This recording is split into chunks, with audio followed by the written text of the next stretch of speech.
Hello there. Um, so I'm making a video to maybe shed some light on some of the world events that's happening. Um, and today is October 23 and it's 10 p.m. and essentially uh, the news in the last week has been the Turkish invasion into Syria, where they want to create a buffer zone that's 30 kilometers into Syria. And they want to put the 3 to 4 million Syrian refugees back into that area. So when they try to do that, they got a lot of backlash from the US,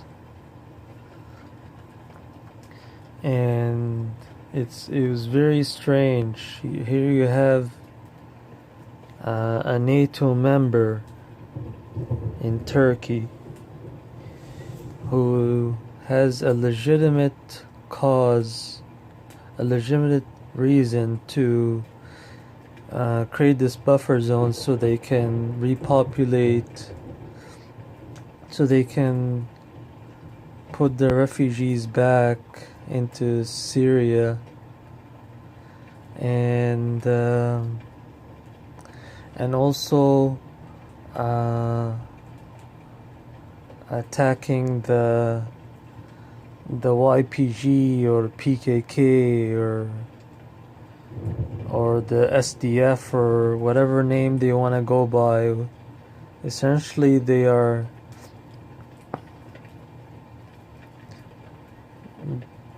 by all their actions, they're a terrorist organization launching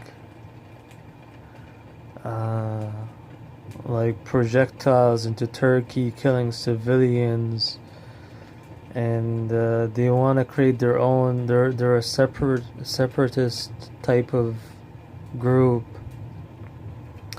that want to create their own like state, and that's not gonna be that's not good for Syria, and that's not good for Turkey, and they're getting a lot of funding from the US, and I think they have some backdoor deals with Israel, because a lot of their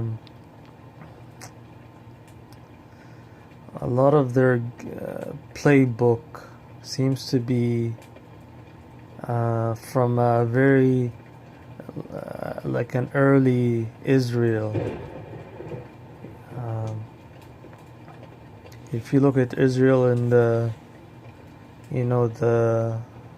before they became a state and recognized as a state by the UN in 1948, they had they had swaths of land, and they armed themselves, and the Kurds in that area, they're doing the same thing in Syria. So they're pretty much copying the playbook of a young Israel, and that's not good for Turkey. It's not good for Syria. It's only good for Israel. And Um, I think ultimately um, the the the country that's driving all the like foreign policy is Israel. And I don't want to divert here, but I want the viewers um, to keep that in mind, that Israel is driving all of this. It's driving all of this. So back to Turkey and Syria and Russia and the Kurds. So Turkey did this invasion where they were gonna try and destroy the PKK, I'm gonna call them, and put the refugees back into Syria, which is a very legitimate cause. And they got a lot of backlash from it, from the US media. And the reason why the US media gets their like marching orders from Israel as well, who tells them who's like it's one of the Israeli wings, you could say, the US media. And they didn't like it that Turkey is moving, 30 kilometers closer to Israel. They don't like the fact that that their friend in the so-called Kurdistan, which they're trying to create, is being destroyed by Turkey, who was the only one of the only nations that mentioned Palestine at the UN. So keep that in mind as well.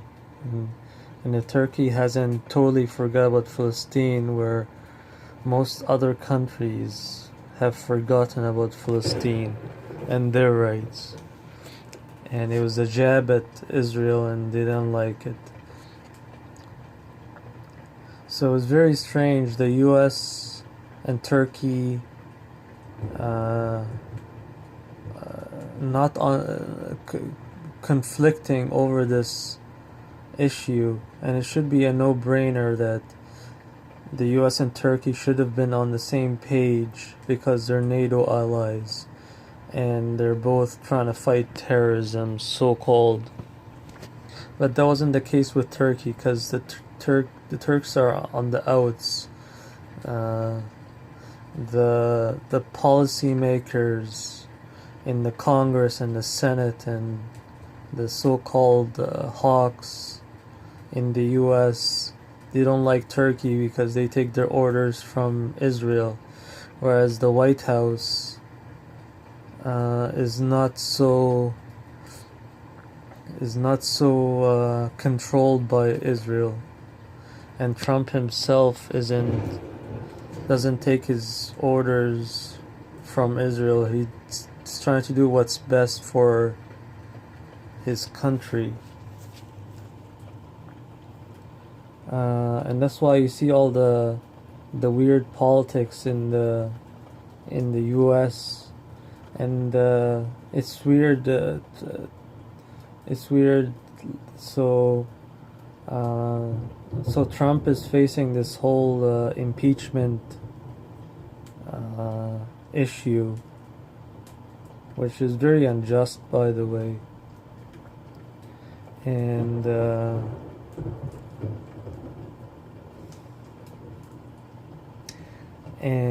the Congress is pushing for impeachment, and they're probably going to pass it. And the only ones that can stop the impeachment, if it goes from Congress to the Senate.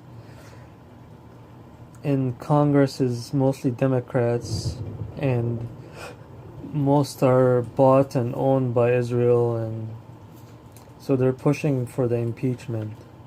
And the Senate, which is I think 60-40 for the conservatives, or maybe it's I think they have 60% of the seats or something. They're also deep state. A lot of them are deep state and pro Israel and taking their orders from Israel, and not really for Trump. And on the surface they say they're, conservative and with Trump, but I think in reality they're not, and they're using foreign policy as a way to leverage how Trump does things. So you see in the news, Lindsey Graham, you see him trying to leverage his foreign policy onto Trump. So when Trump says he wants to pull out, Lindsey Graham says you're not doing that, and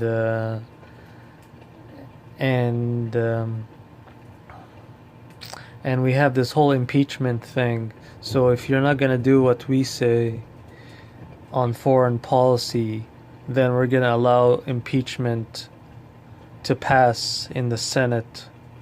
So they're trying to control Trump that way. So Trump has a whole issue with impeachment and Congress and the Senate and the deep state. He has his own battles, like his own problems in his own country with corruption and so on.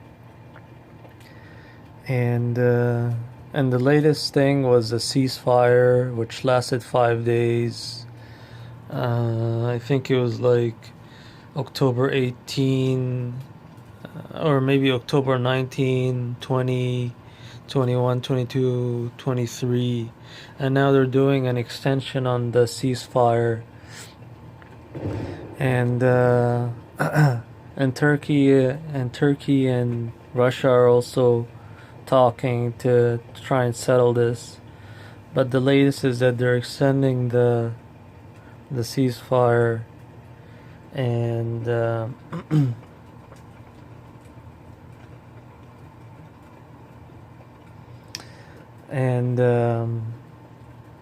and supposedly the PKK, or the armed forces of the Kurds, are supposed to leave that buffer zone so that the refugees can come back in.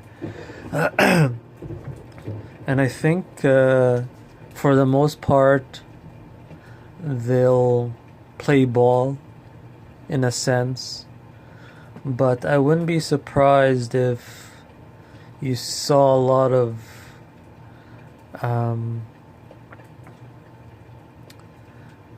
like street fighting, like terrorist type fighting, car bombs and like improvised explosives that's gonna be targeting Turkey, because Turkey didn't really finish the job. They started the job, and in a way they caught the PKK by surprise, and they didn't think the U.S. was gonna withdraw. So they got this 5-day ceasefire where they had time to like rethink, replan, and hide, because I think since they can't really face the Turks, the Turkish army, their only option is to go like insurgent style type of fighting, where it's like an uh, like not the PKK aren't gonna wear uniforms, but they're gonna attack the Turks. Not military versus military, but like insurgents style fighting. So I think the Turks. I'm worried about them because I think they fell into this like bad move where they think they won, like they think they got the buffer zone, but I think that they, even though they might be getting the buffer zone, they're gonna face a lot of casualties because the PKK had time to take all their weapons out and all their fighters out and regroup and replan and I think they're gonna, once things kind of settle down, they're gonna hit the Turks bad in terms of the insurgent style of fighting. So they're not the Turks. They might face a lot of casualties and not be able to hold on to this area. It might not be worth it for them. And also, the Americans, they're they're helping this PKK. They're like some U.S. troops are still there, so-called protecting the oil fields, essentially giving the PKK a money supply. They'll be able to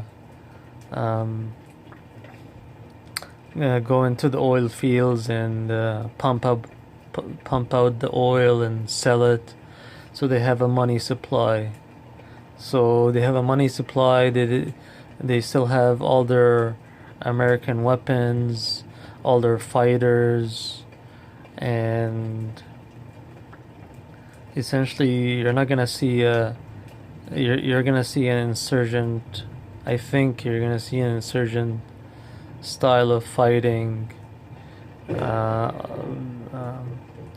PKK and Turks, and the Russians are in there as well, but I'm not sure. They're supposed to do some patrols, but I'm not sure exactly what's gonna happen there. It just adds another like variable in this complicated equation.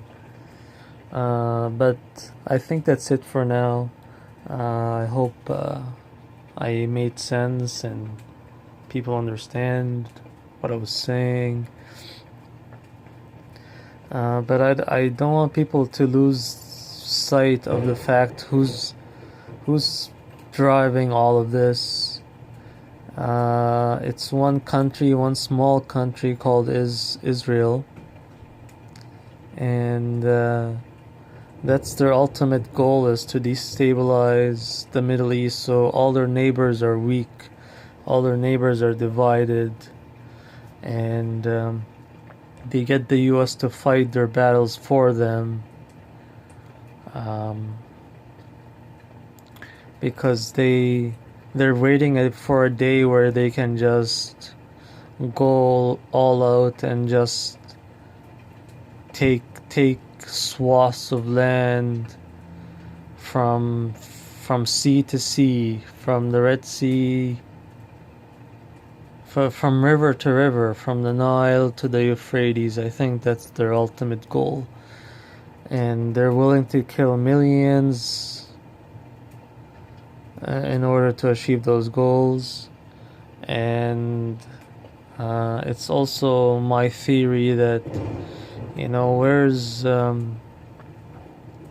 Where's Shaitan? Where is the devil? Where is he located?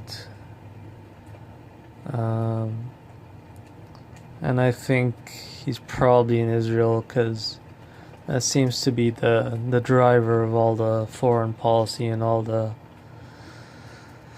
destruction of the world and all the misery of the world. Seems